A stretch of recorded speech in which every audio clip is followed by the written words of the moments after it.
ಬಾಡಿಗೆ ಮನೆಯಲ್ಲಿದ್ದ ಅಮೃತ ಬಸ್ ಚಾಲಕ ರಫೀಕ್ ಎಲ್ಲರ ಜೊತೆ ಉತ್ತಮ ಸಂಬಂಧವನ್ನು ಹೊಂದಿದ್ದ ಚಾಲಕ. ಟಿವಿ5ಗೆ ಖಾಸಗಿ ಬಸ್ ಚಾಲಕರು ರಫೀಕ್ ಸ್ನೇಹಿತರು ಸ್ಟೇಟ್ಮೆಂಟ್ ಕೊಟ್ಟಿದ್ದಾರೆ. ಹರಿಯಾಣ, ಉತ್ತರ ಪ್ರದೇಶ, ಪಂಜಾಬ್ ಚಾಲಕರು ನಶೆಯಲ್ಲಿರ್ತಾರೆ.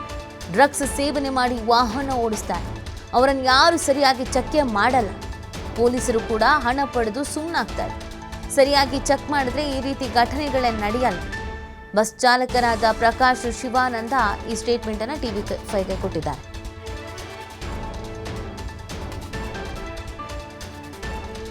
ಹಿರಿಯೂರು ಬಳಿ ನಡೆದಂತಹ ಬಸ್ ಅಪಘಾತ ಸಂಬಂಧಪಟ್ಟಂಗೆ ಬಸ್ ಚಾಲಕ ಮೊಹಮ್ಮದ್ ರಫೀಕ್ ಕಿಮ್ಸ್ ಆಸ್ಪತ್ರೆಯಲ್ಲಿ ಚಿಕಿತ್ಸೆ ಫಲಕಾರಿಯಾಗದೆ ಅಸುನೀಗಿದ್ದಾನೆ. ಅವರ ಜೊತೆ ಕೆಲಸ ಮಾಡ್ತಿರುವಂಥದ್ದು ಅದೇ ಸೀಬರ್ಡ್ ಸಂಸ್ಥೆಯಲ್ಲಿ ಕೆಲಸ ಮಾಡ್ತಿರುವಂತಹ ಅವರ ಸ್ನೇಹಿತರು ನಮ್ಮ ಜೊತೆ ಇದ್ದಾರೆ. ನಾನು ಅವರನ್ನೇ ಮಾತಾಡಿಸ್ತೀನಿ.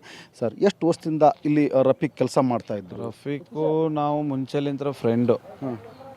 ಅವರು ಮುಂಚೆ ವಿವರಲ್ಲಿದ್ದರು. ವಿವರಲ್ಲಿಂತ್ರ ಒಂದು ಸ್ವಲ್ಪ ಅಲ್ಲಿ ಅವ್ರನ್ನ ಅವ್ರಿಗೆ ಇದನ್ನಾಗಿ ಸೀಬರ್ಡ್ ನಮ್ಮ ಕಂಪ್ನಿಗೆ ಬಂದಿದ್ದರು. ಅಲ್ಲಿ ಬಂದಾಗ ಅವರೆಲ್ಲ ನಮಗೆ ಪರಿಚಯ. ಆಮೇಲೆ ಆ ಥರ ಏನು ರಫ್ ಆ್ಯಂಡ್ ಟಫ್ ಮನುಷ್ಯ ಎಲ್ಲ ಏನಲ್ಲ, ಸಾಫ್ಟ್ ಮನುಷ್ಯ.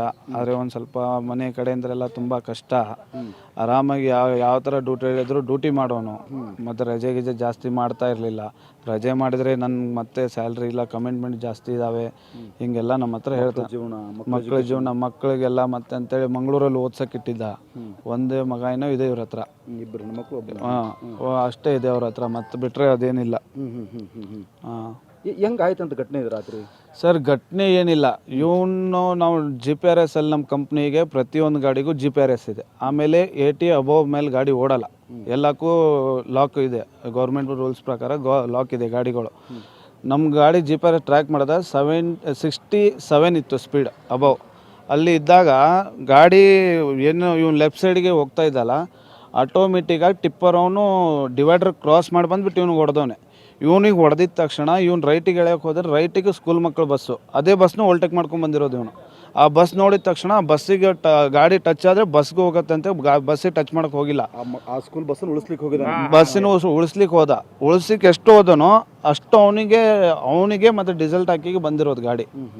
ಹಂಗಾಗಿ ಅದು ಡೀಸೆಲ್ ಟ್ಯಾಂಕಿಗೆ ಒಂದು ಸ್ವಲ್ಪ ಇದನ್ನಾಗಿರೋದು. ಅದಾಗಿರೋದು ಅವನು ಸಿಕ್ಕೊಂಡಿದ್ದ. ಅಲ್ಲಿ ಇದ್ದೋರಿಂದ ಸ್ಥಳೀಯರು ಅವನು ತಕ್ಕೊಂಡಿದ್ದಾರೆ. ಇಲ್ಲಾಂದ್ರೆ ಅವನು ಜೀವಂತವಾಗಿ ಅಲ್ಲೇ ಸುಡ್ತಾ ಇದ್ದ. ಅವನು ಅಲ್ಲಿಂದ ಅವ್ನು ತಕ್ಕೊಂಡ ತಕ್ಷಣ ನಾವು ಅವನಿಗೆ ಇಮಿಡಿಯೇಟ್ಲಿ ಫೋನ್ ಮಾಡಿದ್ದೀನಿ. ಅಲ್ಲಿ ಫೋನ್ ಮಾಡಿದಾಗ ಕ್ಲೀನರ್ ರಿಸೀವ್ ಮಾಡಿದ್ದಾನೆ. ಫೋನ್ ರಿಸೀವ್ ಮಾಡಿ ಹೆಂಗಾಯ್ತು, ಏನಾಯ್ತು, ಹಿಂಗೆ ಆಯಿತು, ನೀನು ಎಲ್ಲಿದೆ, ನಾ ಮಲಗಿದೆ ಅಂತ. ಸರಿ ಆಯ್ತು. ರಫೀಕ್ ಹಿಂಗಿದ್ದಾರೆ, ಪ್ಯಾಸೆಂಜರ್ ಹೆಂಗಿದೆ, ಪ್ಯಾಸೆಂಜರ್ಗೆಲ್ಲ ತೆಗೆದ್ರ? ಪ್ಯಾಸೆಂಜರ್ ಇಲ್ಲಣ್ಣ, ಗಾಡಿ ಫುಲ್ ಹತ್ಕೊಂಡಿದೆ, ಒಂದಿಬ್ಬರು ಮಾತ್ರ ಇದು ಒಳಗಡೆ ಇದ್ದಾರೆ ಅಂತ ಹೇಳಿದ್ರು. ಸರಿ ಆಯಿತು ಅಂತ ನಾವು ದಾವಣಗೆರೆಲಿಂದ ನಾವು ಅಲ್ಲಿ ಹೋಗ್ಬೇಕಂದ್ರೆ ಫುಲ್ ಟ್ರಾಫಿಕ್ ಆಗಿಬಿಟ್ಟಿದ್ದು. ಆಗೋಷ್ಟರೊಳಗಡೆ ನಮ್ಗೊಂದೊಂದು ಗಾಡಿ ಅಲ್ಲೇ ಪಾಸ್ ಆಯಿತು. ಅವ್ರಿಗೆ ಅಪ್ಡೇಟ್ ಕೇಳಿದ್ವಿ, ಹೆಂಗಾಯ್ತು ಏನಂತ. ಹಿಂಗೆಲ್ಲ ಆಗಿದೆ, ಡಿವೈಡರ್ ಪಾಸಾಗಿ ಹೊಡೆದಿದ್ರು ಅದು ಗಾಡಿ ಅಂತ ಹೇಳಿ. ಆಮೇಲೆ ಹೇಳಿದ ತಕ್ಷಣ ನೋಡಿದ್ವಿ. ಆಮೇಲೆ ನ್ಯೂಸಲ್ಲಿ ಗೊತ್ತಾಯ್ತೆಲ್ಲ, ಇಷ್ಟು 2ಕ್ಕಿಂತ ಹೆಚ್ಚಿಗೆ ಇದನ್ನಾಗಿದ್ದಾವೆ ಅಂತ ಹೇಳಿ, ಡೆತ್ ಆಗಿದೆ ಅಂತ ಗೊತ್ತಾಯ್ತು.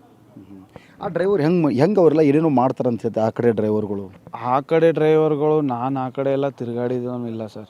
ನಾನು ನಿಜ ಹೇಳ್ಬೇಕಂತ ಗೊತ್ತಿದೆ ಗೊತ್ತಿಲ್ಲ ಅಂತ ಮಾಡಿ ತಪ್ಪಿಗೆ ಆ ಡ್ರೈವರು ನಿದ್ದೆ ಬಂಪರ್ನಲ್ಲಿದ್ದೋ ಮತ್ತೊಂದು ಇನ್ನೊಂದರಲ್ಲಿದ್ದೋ ಗೊತ್ತಿಲ್ಲ. ಯಾಕಂದರೆ ಮೂಲ ಸಾಕ್ಷಿ ಅವನು ಇಲ್ಲ. ಅವ್ನಿಗೆ ಗೊತ್ತಾಗಬೇಕು ಡೆತ್ ಆಗಿದ್ದಾನೆ. ಅಲ್ಲಿ ಇವನಾದರೂ ತಗೊಂಡಿದ್ದಾರೆ, ಅವನ್ನ ತೆಗಿಯೋಕ್ಕೂ ಚಾನ್ಸ್ ಇರಲಿಲ್ಲ. ಹಂಗಾಗಿ ಅದು ಏನಿದೆ ಅಂತ ಗೊತ್ತಿಲ್ಲ. ಅಲ್ಲಿ ಓಕೆ, ಅವ್ರ ಗೆಳೆಯ ಇನ್ನೊಬ್ಬರು ಸ್ನೇಹಿತರಿದ್ದಾರೆ, ಅವ್ರ ಜೊತೆ ಕೆಲಸ ಮಾಡ್ತಿರೋಂಥದ್ದು. ಶಿವಾನಂದ್ ಅವರು, ಹೇಗಾಯ್ತು ರಾತ್ರಿ ಇದು? ಅದಕ್ಕೆ ಕಾರಣ ಏನು, ಮೂಲ ಕಾರಣ ಏನು ಘಟನೆಗೆ? ಮೂಲ ಕಾರಣ ಸರ್, ಅದು ನಿದ್ದೆಗಣ್ಣಲ್ಲಿ ಆಗಿರ್ಬೋದು ಒಂದು. ಇಲ್ಲಿಕಂದ್ರೆ ಆ ಡ್ರೈವರ್ ನಶೆ ಮಾಡಿರಬೇಕು, ಇದೇ ಕಾರಣ ಸರ್. ಅವರೆಲ್ಲ ಪಂಜಾಬ್ ಡ್ರೈವರ್ಗಳು, ಹರಿಯಾಣ ಡ್ರೈವರ್ಗಳೆಲ್ಲ ನಶೆ ಮಾಡಿರ್ತಾರೆ ನೈಟ್ ಹೊತ್ತಲ್ಲಿ.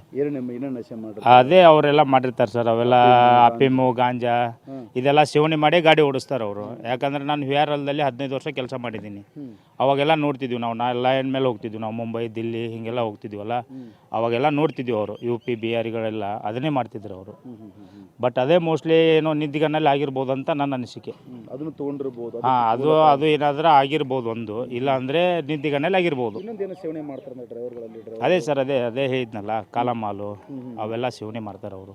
ಇಲ್ಲಿ ನಮ್ಮ ಕರ್ನಾಟಕ ಜನತೆ ಏನಿದೆಯಲ್ಲ ಅದು ಯಾವುದೂ ಮಾಡಲ್ಲ. ಭಾಳ ಆದರೆ ಸ್ಟ್ರಿಕ್ ಇರುತ್ತೆಲ್ಲ, ಹೆದರ್ತಾರೆ. ರಾತ್ರಿ ವೇಳೆ ಪೊಲೀಸರು ಏನು ಚೆಕ್ ಮಾಡೋದಿಲ್ಲ, ಡ್ರಿಂಕ್ ಆ್ಯಂಡ್ ಡ್ರೈವ್ ಚೆಕ್ ಮಾಡಬೇಕು, ಈ ರೀತಿ ಅಫೀಮು ಗಾಂಜಾರಿ ಸೇವನೆ ಮಾಡಿ ಚೆಕ್ ಮಾಡಬೇಕು. ಯಾರು ಮಾಡಲ್ಲ ಸರ್ ಅದನ್ನು. ಡ್ರಿಂಕ್ ಆ್ಯಂಡ್ ಡ್ರೈವ್ ಭಾಳ ಆದರೆ ಬೆಂಗಳೂರಲ್ಲಿ ಮಾಡ್ತಾರೆ. ಮೆಜೆಸ್ಟಿಕ್ಕಲ್ಲಿ ಬಸ್ ಸ್ಟಾಪ್ ಇದೆಯಲ್ಲ, ಕೆಂಪೇಗೌಡ ಬಸ್ ಸ್ಟಾಪು, ಅಲ್ಲಿ ಆದರೆ ಪ್ರತಿಯೊಂದು ಗಾಡಿ ಚೆಕ್ ಮಾಡಿಬಿಡ್ತಾರೆ. ನ್ಯಾಷನಲ್ ಹೈವೇಲಿ ಮಾಡಲ್ಲ. ಹೆವಿ ಪೆಟ್ರೋಲ್ ಇರ್ತಾರೆ, ಹೆವಿ ಪೆಟ್ರೋಲ್ದವ್ರು ಏನೂ ಮಾಡಲ್ಲ ಅವರು. ನಾವು 1033 ಕಾಲ್ ಮಾಡಿದರೆ ಅವ್ರು, ನಾವು ಯಾವಾಗ ಕಾಲ್ ಮಾಡಿದರೆ ಅವ್ರು ಬರೋದು ಲೇಟಾಗಿ ಬರ್ತಾರೆ. ಅದೇ ಒಂದು ಸಮಸ್ಯೆ. ಅದೇ ಕಾರಣ ಸರ್. ಅದು ನಿದ್ದೆಗಣ್ಣಲ್ಲಿ ಇರ್ಬೋದು, ಬಟ್ ಇದು ನಮ್ಮ ಡ್ರೈವರ್ದೇನು ತಪ್ಪಿಲ್ಲ. ನಮ್ಮ ಸೀಬರ್ಡ್ ಸಂಸ್ಥೆ ಏನಿದೆ ಎಲ್ಲ ಚೆನ್ನಾಗಿದೆ. ನಮಗಿದು ಒಂದು ಆಘಾತಕಾರಿ ಸುದ್ದಿ ಇದು ನಮಗೆ. ಅಂದರೆ ಇದಾಗಿದ್ದು ಫಸ್ಟ್ ಟೈಮ್ ಇದು ಈ ಥರ ಆಗಿದ್ದು. ಸಣ್ಣ ಪುಟ್ಟ ಆಕ್ಸಿಡೆಂಟ್ ಆಗುತ್ತೆ, ಹೋಗಲಿ ಬಿಡಿ, ಯಾರಿಗೇನಾಗಲ್ಲ. ಆದರೆ ಇದು ಜನ ಸತ್ತಿದ್ದಾರಲ್ಲ, ಅದೇ ಒಂದೇ ವಿಷಯ ಅದ. ಮತ್ತು 7 ಜನ ಸರ್. ಅದು ನಮ್ಮ ಸಾಹುಕಾರಿಗೂ ಇದಾಗುತ್ತೆ, ಅವ್ರಿಗೂ ದುಃಖ ಆಗುತ್ತೆ ಅಲ್ವಾ. ಆಯ್ತು ಸರ್. Thank you sir. ಏನು ಇನ್ನೊಬ್ಬ ಯಾವುದೋ ಒಬ್ಬ ಚಾಲಕ ಮಾಡಿದ ತಪ್ಪಿಗೆ ಇವತ್ತು 7 ಜೀವಗಳು ಸಾವನ್ನಪ್ಪಿವೆ. ಇದಕ್ಕೆಲ್ಲವೂ ಕಾರಣ ಏನು ಅಂತಂದರೆ ನಶೆನೇ ಇದಕ್ಕೆ ಮೂಲ ಕಾರಣ ಆಗಿದೆ. ಯಾಕೆಂದರೆ ರಾಷ್ಟ್ರೀಯ ಹೆದ್ದಾರಿಯಲ್ಲಿ ಇವತ್ತು ವಾಹನಗಳನ್ನು ತಪಾಸಣೆ ಮಾಡಬೇಕು. ರಾಷ್ಟ್ರೀಯ ಹೆದ್ದಾರಿಯಲ್ಲಿ ಯಾವುದೇ ಪೊಲೀಸ್ ಇರ್ಬೋದು ಮತ್ತು ಇಲ್ಲಿ ಅಂದರೆ ಬೇರೆ ಬೇರೆ ಇಲಾಖೆಗಳ RTO ಅಧಿಕಾರಿಗಳಿರ್ಬೋದು, ಯಾವುದೇ ವಾಹನಗಳನ್ನು ತಪಾಸಣೆ ಮಾಡೋದಿಲ್ಲ. ಹೀಗಾಗಿ ಇಲ್ಲಿ ಅಂತಂದರೆ ಎದುರುಗಡೆ ಬರುವಂತಹ ಏನು ವಾಹನ ಏನೆಂದರೆ ಆ ವಾಹನದ ಚಾಲಕ ಇಲ್ಲಿ ಅಂದರೆ ನಶೆದಲ್ಲಿದ್ದಾನೆ. ನಶೆದಲ್ಲಿ ಇದ್ದುಕೊಂಡೇ ಈ ರೀತಿಯಿಂದ ಒಂದು ಅವಘಡ ಆಗಲಿಕ್ಕೆ ಕಾರಣ ಇರ್ಬೋದು ಅನ್ನೋದು ಮೊಹಮ್ಮದ್ ರಫೀಕರ ಸ್ನೇಹಿತರ ಮಾತು. ಕ್ಯಾಮ್ರಾ ಪರ್ಸನ್ ಜೊತೆ ಯಲ್ಲಪ್ಪ ಸೊಲರ್ಗೊಪ್ಪ, TV5 ಹುಬ್ಬಳ್ಳಿ.